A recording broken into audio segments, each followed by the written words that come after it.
সার্বভৌমত্ব রক্ষা করতে পেরেছি।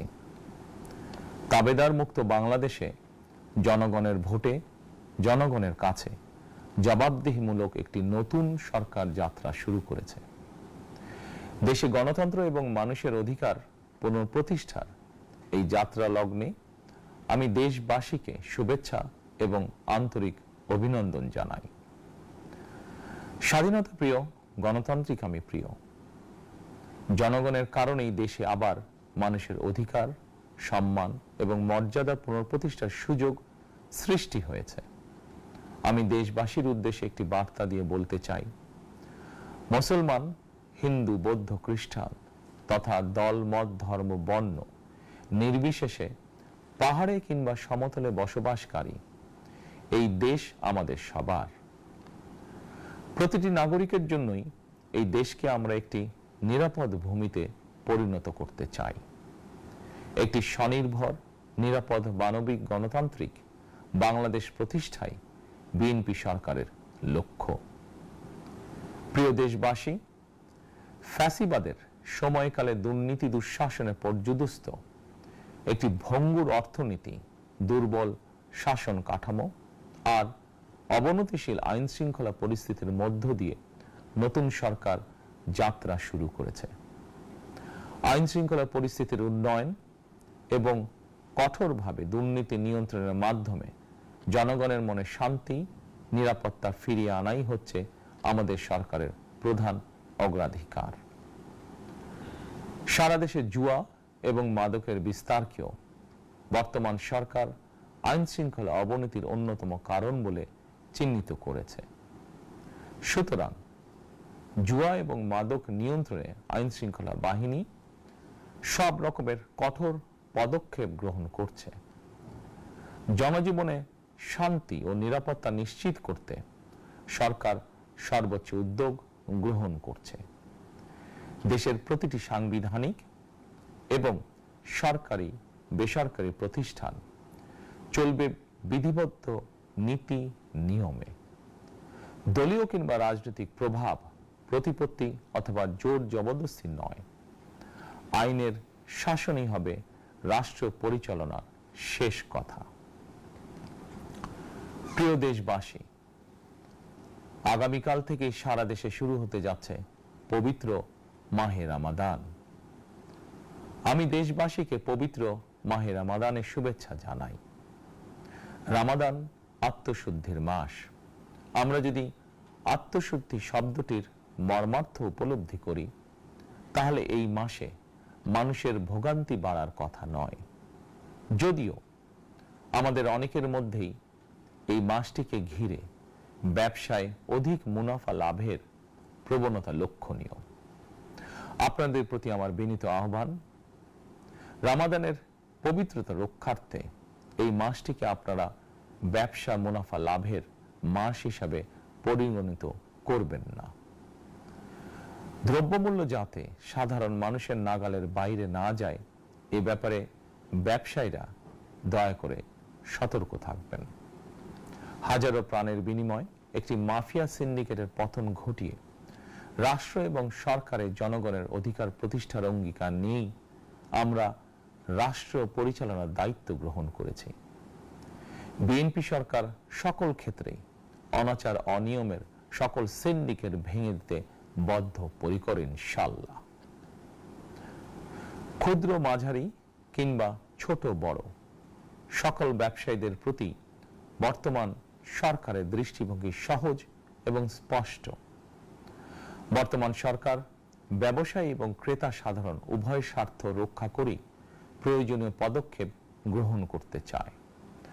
সুতরাং সরকারের পক্ষ থেকে কি ধরনের উদ্যোগ গ্রহণ করলে বাজার পরিস্থিতি নিয়ন্ত্রণে থাকবে কিংবা ক্রেতা বিক্রেতা উভয়েরই স্বার্থ রক্ষা হবে, এ ব্যাপারে আপনাদের যে কোনো ধরনের পরামর্শ কিংবা অভিযোগ শুনতে সরকার প্রস্তুত।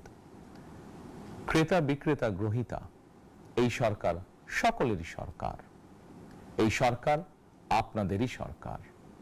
আপনারাই ভোটের মাধ্যমে এই সরকারকে রাষ্ট্র পরিচালনার দায়িত্ব দিয়েছেন। আপনারাই এই সরকারের শক্তি।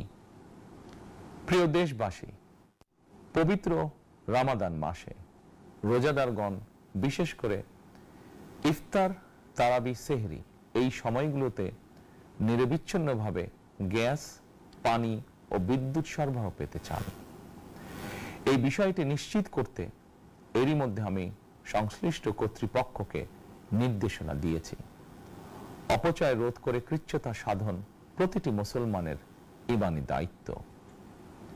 অফিস আদালতে বিনা প্রয়োজনে কিংবা প্রয়োজনের অতিরিক্ত গ্যাস, বিদ্যুৎ, পানি খরচের ব্যাপারে সচেতনতা অবলম্বন করাও ইবাদতেরই অংশ বলেই আমি মনে করি।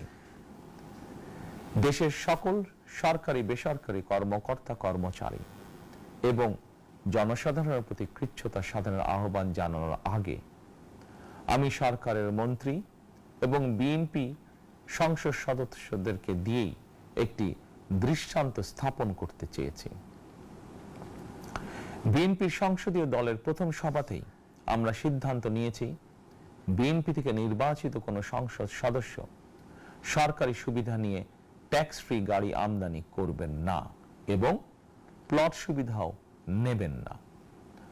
আমি আপনাদের সামনে বলেছিলাম, রাষ্ট্র পরিচালনার সুযোগ পেলে বিএনপি সরকার মহানবীর ন্যায়পরায়ণতার আদর্শ অনুসরণ করবে। আমি মনে করি বিএনপির সংসদীয় দলের এই সিদ্ধান্ত ন্যায়পরায়ণতার আদর্শেরই একটি অন্যতম প্রতিফলন। প্রিয় দেশবাসী, বিভাগীয় শহরগুলিতে বিশেষ করে রাজধানী ঢাকায় যানজট অত্যন্ত নিয়ন্ত্রণহীন। হাটে, মাঠে, ঘাটে, অফিস, আদালতে জনগণের ভোগান্তির শেষ নেই। জনজীবনের নানা ক্ষেত্রে জনদুর্ভোগ লাঘব করা না গেলে জনমনে স্বস্তিও ফিরবে না। রাজধানীতে জনসংখ্যার চাপ কমাতে বিকল্প ব্যবস্থা গ্রহণ করা জরুরি হয়ে পড়েছে। মানুষ তার নিজ জেলায় কিংবা নিজের বাসা বাড়িতে থেকেও যাতে সহজভাবে সঠিক সময়ে অফিস, আদালত, ব্যবসা বাণিজ্য করতে পারেন, সেই লক্ষ্যকে সামনে রেখেই সারা দেশে রেল যোগাযোগ ব্যবস্থা ঢেলে সাজানোর উদ্যোগ নেওয়া হচ্ছে। এই পরিকল্পনার অংশ হিসাবে প্রথমেই রেল, নৌ, সড়ক এবং সেতু মন্ত্রণালয়ের কার্যক্রম পুনর্বিন্যাস ও সমন্বয় করা হচ্ছে। আমরা মনে করি সারা দেশে রেল যোগাযোগ ব্যবস্থার সহজ, সুলভ এবং নিরাপদ করা গেলে একদিকে যেমন জনগণের শহর কেন্দ্রিক বা নগর কেন্দ্রিক নির্ভরতা কমবে, অপরদিকে পরিবেশেরও উন্নতি হবে। প্রিয় দেশবাসী, আমাদের চারপাশে সমস্যার শেষ নেই, তবে সমস্যার পাশাপাশি সম্ভাবনাও কিন্তু কম নয়। আমাদের বৃহৎ জনগোষ্ঠীকে যদি আমরা দক্ষ জনশক্তিতে রূপান্তরিত করতে পারি, তাহলে এই জনসংখ্যাই হবে আমাদের জনসম্পদ। আমরা নিজেদেরকে দক্ষ করে গড়ে তুলতে পারলে শুধু বাংলাদেশই নয়, বিশ্ব বাজারও আমাদের জন্য উন্মুক্ত। তথ্য প্রযুক্তির সিঁড়ি বেয়ে বিশ্ব এখন কৃত্রিম বুদ্ধিমত্তার যুগে প্রবেশ করেছে। প্রযুক্তির এই প্রতিযোগিতামূলক বিশ্বে সম্মান এবং স্বচ্ছতার সঙ্গে টিকে থাকতে হলে আমাদেরকে কোনো না কোনো একটি বিষয় বা কাজে পারদর্শী হতে হবে। দেশের কোটি কোটি শিক্ষার্থী এবং তরুণ যুবশক্তির উদ্দেশ্যে বলতে চাই, মেধায়, জ্ঞানে, বিজ্ঞানে নিজেদেরকে যোগ্য করে গড়ে তোলার জন্য যত রকমের সহযোগিতা দেওয়া যায় সব রকমের সহযোগিতা দিতে বর্তমান সরকার প্রস্তুত। কর্মসংস্থান এবং কর্ম পরিবেশ নিশ্চিত করার সুনির্দিষ্ট অঙ্গীকার নিয়ে বর্তমান সরকার যাত্রা শুরু করেছে।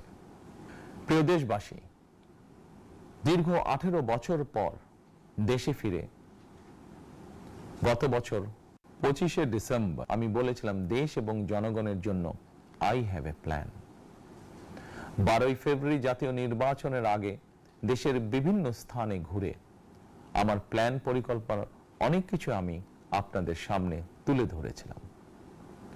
আপনারা স্বাধীনতার ঘোষকের প্রতিষ্ঠিত দল বিএনপিকে ভোট দিয়ে রাষ্ট্র পরিচালনার দায়িত্ব দিয়েছেন, সকল পরিকল্পনা বাস্তবায়নের সুযোগ দিয়েছেন।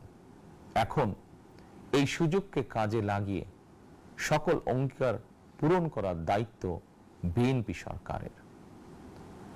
আমরা আমাদের পরিকল্পনা এবং প্রতিশ্রুতি বাস্তবায়নের কাজ শুরু করে দিয়েছি ইনশাআল্লাহ।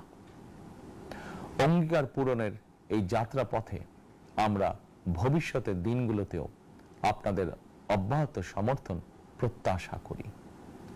প্রিয় দেশবাসী, সরকার প্রধান হিসাবে আমি দেশবাসীর উদ্দেশ্যে একটি বিষয়ে প্রতি দৃষ্টি আকর্ষণ করে বলতে চাই। নবগঠিত সরকার গঠনের সুযোগ দিতে যারা বিএনপিকে ভোট দিয়েছেন কিংবা দেননি অথবা কাউকেই ভোট দেননি, এই সরকারের প্রতি আপনাদের সবার সমান অধিকার। বিএনপি সরকার বিশ্বাস করে দল মত ধর্ম দর্শন যার যার, রাষ্ট্র সবার। এই দেশে এই রাষ্ট্রে একজন বাংলাদেশী হিসাবে আপনার আমার আমাদের প্রতিটি বাংলাদেশী নাগরিকের অধিকার সমান। প্রিয় দেশবাসী, আল্লাহ আমাদের সবাইকে নিরাপদ এবং সুস্থ রাখুন। আল্লাহ আমাদের সকলকে ইতিবাচক পরিকল্পনাগুলো বাস্তবায়নের তৌফিক দিন। পবিত্র রমাদান মাস শুরুর শুভ লগ্নে আল্লাহর দরবারে এই নিবেদন রেখে আমার বক্তব্য শেষ করছি। আল্লাহ হাফেজ। বাংলাদেশ জিন্দাবাদ।